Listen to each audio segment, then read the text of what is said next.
지난 한 주간의 한반도 정세와 남북 관계 등을 되짚어보는 토요일 대담 코너 한반도 브리핑 시간입니다. 외교 안보 이슈와 북한 문제 등을 담당하는 지성림 기자와 오늘도 함께합니다. 어서 오세요. 네, 안녕하세요. 안녕하세요.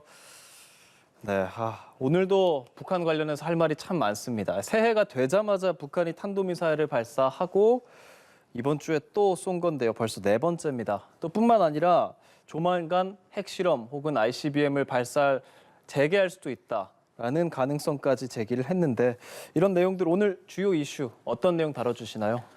네, 제가 지난주에 출연했을 때 2022년이 시작돼 불과 보름 만에 북한이 세 차례나 탄도미사일을 발사했다고 말씀드렸었는데요. 네. 이번 주 월요일에 네 번째 탄도미사일 발사가 있었습니다. 어떤 종류의 탄도미사일인지 발사의 배경은 무엇인지 설명할까 하고요.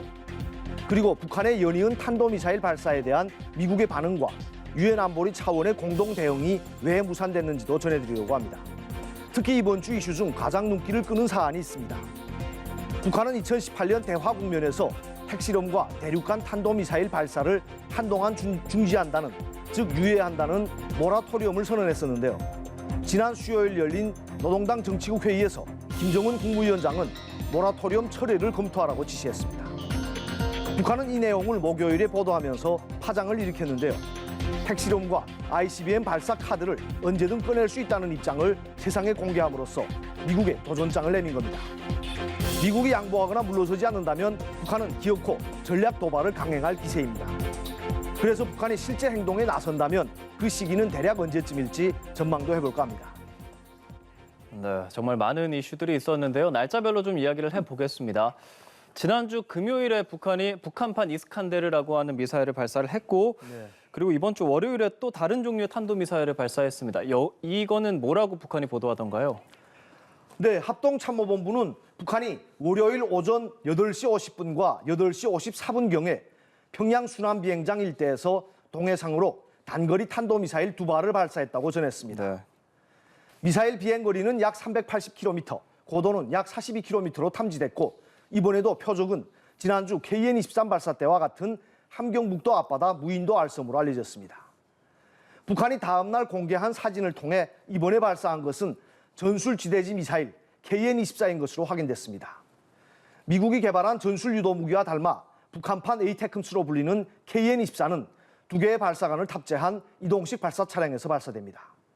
풀업 기동을 비롯한 요격 회피 성능이 있고 전술핵 탑재도 가능한 것으로 알려졌습니다. 특이한 것은 북한이 이번 발사에 대해 검수 사격 시험이라고 밝힌 겁니다. 탄도미사일 발사 목적에 대해 북한이 설명한 내용을 먼저 들어보시죠.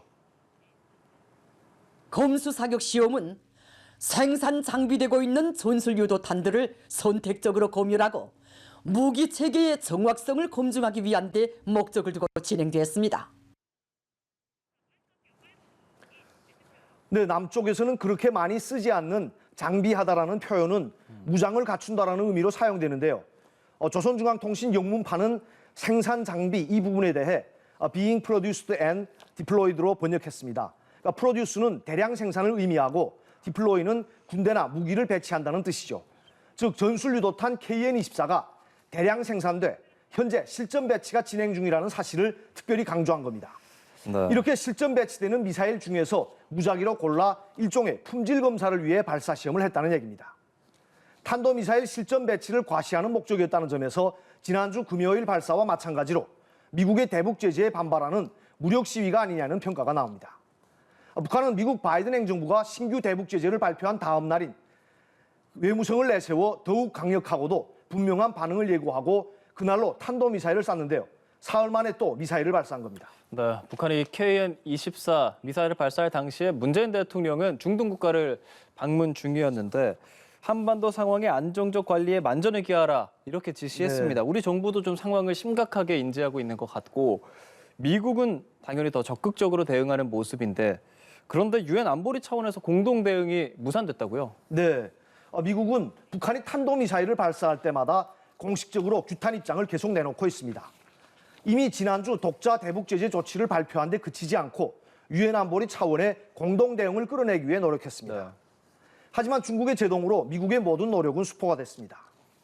우선 미국은 지난주 독자 제재 대상에 올렸던 북한 미사일 개발 관계자 5명을 유엔 안보리 차원의 제재 명단에도 추가하는 안건을 안보리사나 대북제재위원회에 제안했지만 중국과 러시아가 이에 보류를 요청하면서 사실상 무산됐습니다. 유엔 규정에 따르면 중국과 러시아의 요청으로 대북제재안은 6개월간 보류됩니다. 대북제재 안건을 시간을 두고 좀 더 검토해보자는 것이 중국의 공식 입장이지만 사실상 거부 의사를 밝힌 겁니다. 이와 함께 미국의 적극적인 요청으로 한국 시간으로 어제 새벽에 열린 유엔 안보리 비공개 회의도 중국의 반대로 아무런 결과 없이 끝났습니다. 안보리 회의 결과물은 메시지 강도에 따라 안보리 결의, 의장 성명, 언론 성명 등이 있습니다. 미국은 이번 안보리 회의에서 가장 낮은 단계의 공동 메시지라도 내놓길 기대했지만 중국이 모든 성명에 반대한다며 거부해 결국은 불발됐습니다. 중국은 2017년까지만 해도 대북 제재를 비롯한 미국 주도의 대북 압박에 동참하는 모습을 보여왔습니다. 하지만 미중 갈등이 극심한 현재 시점에서 중국은 굳이 미국의 요구를 따라줄 필요가 없다고 생각하는 것 같습니다. 특히 미국과의 치열한 경쟁 구도 속에서 자신들의 우방인 북한은 지렛대 역할을 할 수 있는 그야말로 전략적 자산인 만큼 북한 편을 들기로 마음먹은 것으로 보입니다. 중국과 러시아가 보류 신청을 했고, 근데 그렇다고 미국이 마냥 손을 놓고 있을 것 같지는 않거든요. 조 바이든 대통령 직접 북한의 탄도미사일 발사를 규탄했다고도 하고요. 네. 그럼 미국의 추가 대응, 후속 조치 어떻게 예상할 수 있을까요? 네, 한국 시간으로 어젯밤부터 오늘 새벽까지 미일 화상 정상회담이 열렸습니다. 네. 미국 백악관은 오늘 새벽 미일 정상회담 직후 내놓은 보도자료에서 미일 두 정상은 유엔 안전보장이사회 결의 위반인 북한의 최근 탄도미사일 발사를 규탄했다고 밝혔습니다. 직접 육성이 공개된 것은 아니지만 바이든 대통령이 북한의 최근 행보를 직접 비판하고 나선 것은 올해 들어 처음입니다. 물론 바이든 정부는 아직은 대화와 외교를 통한 북핵 문제 해결이라는 기조를 유지한다는 방침이지만 북한의 핵실험이나 ICBM 발사를 재개하는 등 레드라인을 넘을 경우 대북 정책에 변화를 줄 가능성도 있습니다. 앞서 말씀드린 것처럼 미국이 주도했던 유엔 안보리 차원의 공동 대응이 무산된 만큼 미국 자체의 추가 대북 제재나 후속 조치를 내놓을지 주목됩니다. 네.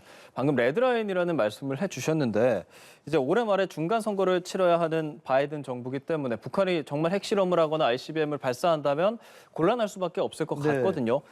그런데 북한이 그제 정말 그렇게 할 수 있다, 재개할 수 있다는 걸 시사했는데 이 내용 좀 전해주시죠. 네, 북한이 이번에 모라토리엄 해제 가능성을 시사했는데요. 우선 4년 전 북한이 남북 북미 대화 국면에서 모라토리엄을 선언했을 때를 되돌아보시죠. 2018년 4월 21일부터 핵시험과 대륙간 탄도로켓 시험 발사를 중지할 것이다. 핵시험 중지를 투명성 있게 담보하기 위하여 공화국 북부 핵시험장을 폐기할 것이다. 네, 당시는 김정은 정권이 문재인 정부의 중재로 미국 트럼프 행정부와 통큰 핵협상을 타결해 핵무기를 폐기 또는 감축하는 대가로 대북제재 해제라는 선물을 받아낼 수 있을 것으로 기대하던 때였습니다.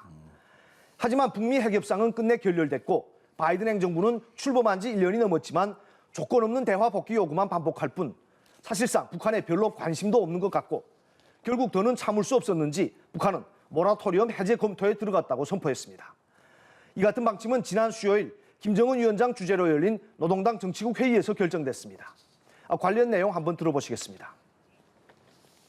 우리가 선결적으로 주동적으로 취하였던 신뢰 구축 조치들을 전면 재고하고 잠정 중지하였던 모든 활동들을 재가동하는 문제를 신속히 검토해 볼 때 대한 지시를 해당 부문에 포치했습니다.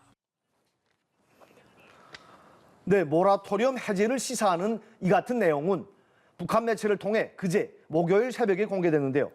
공교롭게도 북한 보도는 바이든 대통령이 취임 1주년 기자회견을 막 시작하는 시각에 나왔습니다. 그래서 북한이 바이든 정부의 관심을 끌기 위해 작정하고 시간을 맞춘 게 아니냐는 관측입니다. 북한이 언급한 해당 부문에서의 검토가 끝나면 다음 수순은 그동안 잠정 중단했던 핵과 ICBM 관련 활동을 재개할 것이라고 선언하는 단계가 되겠죠. 그리고 그 다음은 실제로 핵실험이나 ICBM 발사를 강행하는 수순일 거고요. 하지만 아직은 검토 단계인 만큼 미국의 태도 변화에 따라 모라토리엄을 지속할 수도 있다는 여지를 조금은 남긴 게 아니냐 이런 평가도 나옵니다. 미국의 공을 넘겨놓고 지켜보겠다는 생각이 아니냐는 거죠. 결국 이 북한의 다음 행보는 미국이 어떤 식으로 메시지를 내놓느냐에 따라서 또 달라질 수 있을 것 같거든요. 그렇지만 오늘 새벽에 공개된 바이든 대통령의 강경한 대북 메시지도 그렇고 사실 미국이 좀 양보할 생각은 없어 보이는데 네. 그렇게 된다면 북한이 진짜 실제로 이런 전략 도발에 나설 가능성도 높아지는 거 아닐까요? 네, 그렇습니다. 미국이 제재 완화라든가 또 북한에 끌려다니는 모습은 절대로 보여줄 것 같지는 않고요. 그것과 별개로 미국이 어떻게 나오느냐와 상관없이 북한은 이미 다음 단계의 행동 계획도 정해놓은 것 같다는 생각이 듭니다. 이번 노동당 정치국 회의에서 김정은 위원장은 미국과의 장기적인 대결에 준비해야 한다고 강조했습니다. 즉 핵 협상을 통해 대북 제재 해제를 받아내는 것은 단기간에 성사되기 어렵다는 것을 인정하고 장기적인 북미 협상을 염두에 두고 전략을 수정하겠다는 얘기인 겁니다. 정치국 회의 보도 내용을 직접 들어보시겠습니다. 미 제국주의와의 장기적인 대결에 보다 철저히 준비되어야 한다는 데 대하여 일치하게 인정하면서 국가의 존엄과 국권, 국익을 수호하기 위한 우리의 물리적 힘을 더 믿음직하고 확실하게 다지는 실제적인 행동으로 넘어가야 한다고 결론했습니다. 네, 북한이 밝힌 실제적인 행동은 무력 시위를 의미하는 것 같은데요. 모라토리엄 해제 검토가 끝나면 핵실험이나 ICBM 발사도 재개할 수 있음을 시사한 겁니다. 박지원 국정원장이 어제 국회 정보위원회에 북한 동향을 보고한 내용이 공개됐는데요. 국정원도 북한의 전략 도발 가능성이 크다고 판단하는 것으로 알려졌습니다. 국정원은 예상할 수 있는 북한의 다음 시나리오에 대해 여러 가지를 언급했는데요. 눈에 띄는 것은 평안북도 동창리 발사장에서 위성 발사를 명분으로 장거리 로켓을 발사할 가능성이 있다는 겁니다. 위성 운반용 장거리 로켓에는 ICBM 기술이 적용되는 만큼 미국과 국제사회는 장거리 로켓에 대해서도 유엔 안보리 결의 위반으로 규정하고 있습니다. 네, 그게 위성 발사가 됐든 아니면 직접적인 ICBM 발사가 됐든 좀 대형 도발이 있을 수 있다는 가능성이 높아지는 분위기인데 정말 만약에 실제로 이런 전략 도발을 한다면 그 시기는 언제쯤으로 예상해 볼 수 있을까요? 네, 우선 핵실험이나 ICBM 같은 전략 도발에 나서더라도 든든한 후원자인 중국의 체면을 봐서 베이징 동계올림픽이 열리는 다음 달은 피하지 않겠냐 이런 관측이 우세합니다. 중국은 이번에도 유엔 안보리 추가 대북 제재를 무산시키는 등 적극적으로 북한 편을 들고 있는데요. 북한이 야심차게 준비한 올림픽이라는 잔치에 과연 북한이 찬물을 끼얹겠느냐는 그런 분석인 거죠. 현재 북한이 열병식을 준비하는 정황도 포착되고 있는데요. 2월에는 김정일 생일 80주년인 2월 16일 맞아 전략무기를 대거 동원한 열병식을 여는 정도에 그칠 가능성이 큽니다. 베이징 올림픽이 끝나고 3월부터 특히 3월 9일 한국 대통령 선거 이후부터 본격적으로 전략 도발 카드를 만지작거릴 것으로 보입니다. 4월에는 김일성 생일 110주년뿐 아니라 김정은 위원장이 당과 국가 최고 지도자에 추대된 지 10주년이 되는 즉 공식 집권 10주년 기념일도 있는 만큼 위성을 명분으로 한 장거리 로켓 발사로 경축 분위기를 극대화하려 할 것이란 전망도 나옵니다. 따라서 북한 입장에서 전략 도발을 실제로 강행한다면 3월 중순 이후나 4월 초쯤이 가장 효과적이라고 판단할 수 있습니다. 이 기간은 전반기 한미연합훈련과도 시기가 겹치는 만큼 북한으로서는 도발의 명분도 가질 수가 있죠. 네, 북한이 어떤 식으로 행동하든 한반도 정세는 얼어붙을 수밖에 없을 것 같습니다. 북중 교육 재개 얘기도 하고 싶었는데 이번 주 너무 많은 굵직한 이슈들이 있어서 다음 주에 더 이야기 나눠보도록 하죠. 네, 지 기자 고생하셨습니다. 다음 주에 뵙겠습니다. 네, 감사합니다.